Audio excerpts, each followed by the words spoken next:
made whole wheat pumpkin bread today. Forget all the mixes that you can buy out there. This is so easy. It's one bowl. You put it all in the bowl and mix it up and put it in the pan and bake it. All real ingredients, nothing you can't pronounce on the ingredient list, so this is much better for you than anything you can buy already made or in a mix. So to start, we're going to just prepare all of our pans. This recipe is rather large, so I've just coated all of my nonstick mini loaf pans with cooking spray, and I have in my large mixing bowl, I already have whole wheat flour, and I'm going to add sugar. Quite a bit of sugar goes into this recipe, but again, this is all real stuff, so not entirely bad for you. I'm going to add all the dry ingredients all at once here. I've got baking powder, baking soda, salt, and some of my delicious spices. I've got cinnamon, cloves, and nutmeg. I have a little bit left in my bowl here. I need to get it out. You don't use a lot of it, so you want to make sure that you get every bit of it into your bowl. Then you simply mix the dry ingredients together.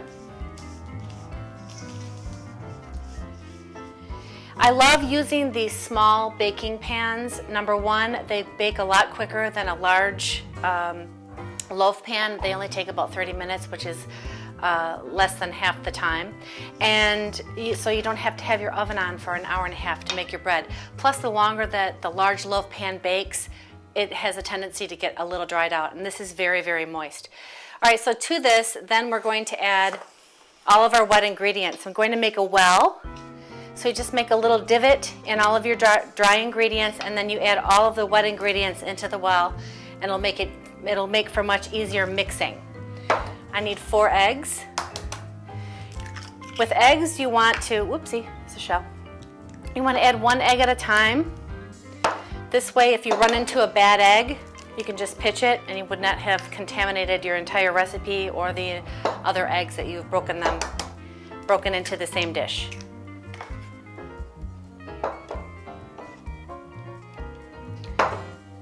So the wet ingredients are eggs, oil, water, and of course pumpkin.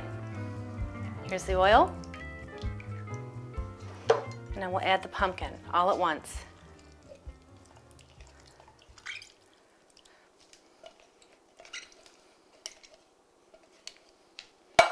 And you just simply mix, and it's ready to go into the oven when this is all incorporated.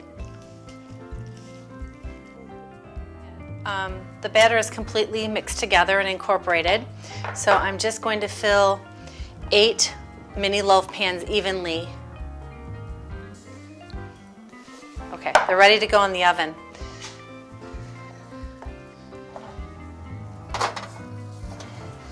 And there they'll bake for about 30 minutes, and that's all there is to it.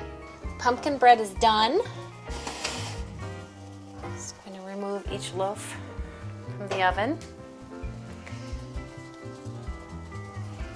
You can smell the cloves and the cinnamon and the nutmeg. Such a cozy smell. You want to let these cool in the pan for about, I don't know, 10 minutes. Probably for 10 minutes before you remove them from the pan. And then you're all set. Right, the beauty of this recipe is that I've used 100% whole wheat flour, and the bread is extremely light and moist. It browns beautifully. It is just such a nice baked good. You'd be proud to give it to somebody as a gift. Homemade whole wheat pumpkin bread. It's just so delicious and moist.